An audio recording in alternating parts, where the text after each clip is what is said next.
This series was termed as the battle between the two heavyweights of world cricket. But as the series wore on, India became more and more depleted because of injuries. And in their final test match, they just had two of their regulars available and a bunch of newcomers. But the final uppercut today was delivered by Rishabh Pant, and that knocked Australia out. This was a riveting test series, and today is such a fantastic day to be an Indian fan because the Indian team has shown guts, courage, intent and the ability and the hunger to compete with the best team in the world in their own backyard.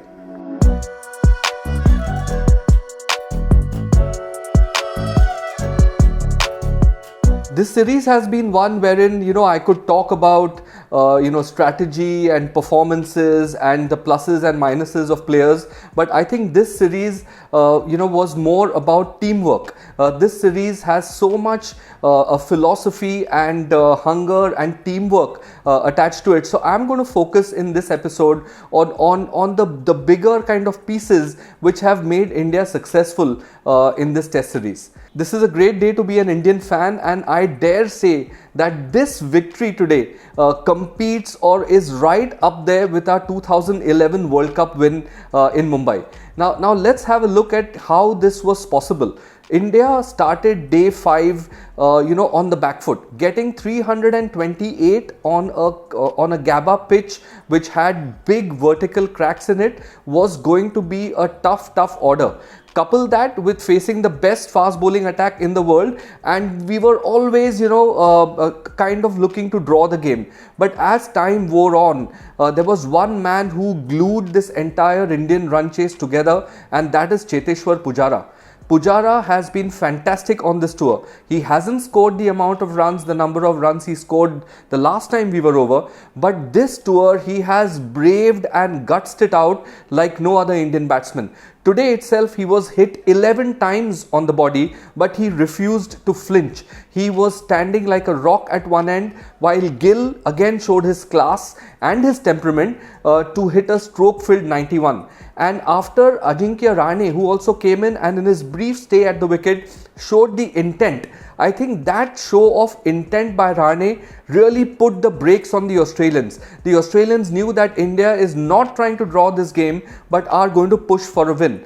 Rahane got out trying to slice one to third man, trying to score quick runs, but then walked in Rishabh Pant. Again, I thought this was a fantastic decision to send him ahead of Mayank Agarwal, because Rishabh Pant is that guy that that if he bats for 35 or 40 overs, a win was always on the cards. And Rishabh, with his natural attacking instinct, did a fantastic job of containing himself today, wherein he played shots at deliveries which deserved shots to be played at. He did not try to convert something and create a shot out of a good delivery. So I think he batted a couple of gears below what he is capable of. But then this is what they call a team player. Somebody who has natural instinct but is ready to curb that instinct for the greater good of the team is what has made this Indian team successful.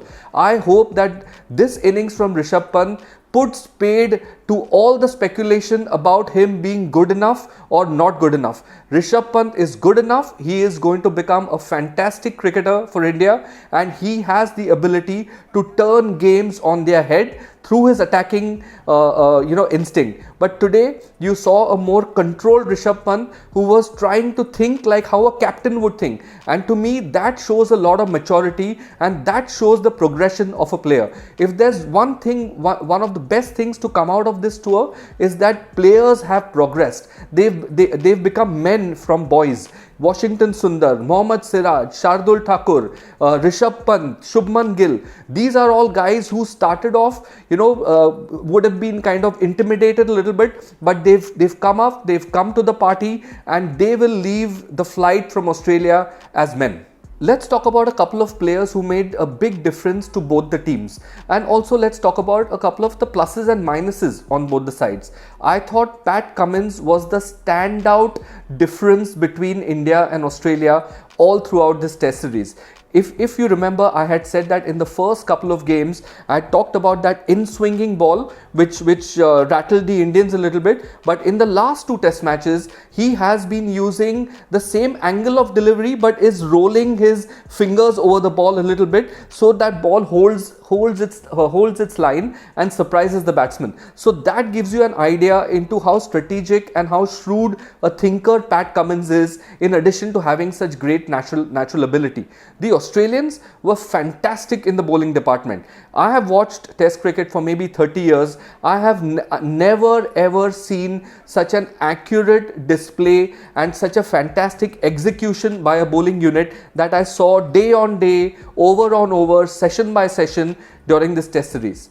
A couple of minuses for Australia are a couple of spots in the middle order. I thought Matthew Wade probably isn't or doesn't belong to Test cricket. He's a wicketkeeper first, let's not forget that. So Australia will have to fill that position. The guy who really impressed me for Australia was Labuschagne, because he was the glue for all these big totals that Australia put up. Not the prettiest guy to watch in the world, but hey, it doesn't matter. At the end of the day, you've got to put runs on the board, and Labuschagne has done that fantastically well. He's a complete team man, and he's somebody that Australia will rely on heavily for the future. Cameron Green, I thought, is a rough nugget in the making. He is a fantastically talented cricketer. He's got great height. He was a little bit unlucky, I think a little bit inexperienced with the ball, otherwise he could have created some serious problems for India. So fantastic player at number 6, great with the ball, and I think one of the best gully fielders in the world today. When you talk about gully fielders, you are reminded of Roger Harper or Joel Garner or Ajinkya Rahane fields superbly at gully. But here is somebody who is probably the best gully fielder in the world right now. Let's talk about the pluses and minuses on India's side as well. I thought the biggest disappointment of this tour was the lack of form from Prithvi Shaw. I expected great things from him, to be honest, but I think the Australians just worked him out very, very quickly. A pink ball test match is not the ideal way for an opening batsman to start a tour, but hey, it is what it is, and he had to come into that test match. But I thought Prithvi Shaw, I think he needs to go back to the drawing board, figure out a way on how to chart success in his career from here on. But I expected more from him than what we got, and there were so many pluses for India. You talk about Natarajan, you talk about Shubman Gill, you talk about Rishabh Pant, you talk about Washington Sundar, talk about Mohammad Siraj leading the Indian attack in his third test match and doing a fantastic job, getting a fifer in the second innings. A lot of good has come out of the series from India, and I seriously think that this is a big page turner in the history of Indian cricket. Another really touching gesture which we got to see at the end, and which I think is the way we Indians lead our lives, from a culture perspective or from a traditional perspective, or the way our personalities are. Ajinkya Rahane, in that moment of joy or happiness, had the grace to hand over a signed jersey to Nathan Lyon on his 100th test match. I thought that speaks volumes about this team's character, about this team's culture, and I, for one, as a fan of this Indian team and as a former cricketer, I was really touched by Rahane's gesture. So here we are at the end of the series. Like I said earlier, it's a fantastic day to be an Indian fan. Do keep your comments coming on the Ask Jatin hashtag on my Twitter account, and we will be back soon with a few shows lined up before the IPL auction, and then of course for when England comes to India. Thanks for watching, and see you soon.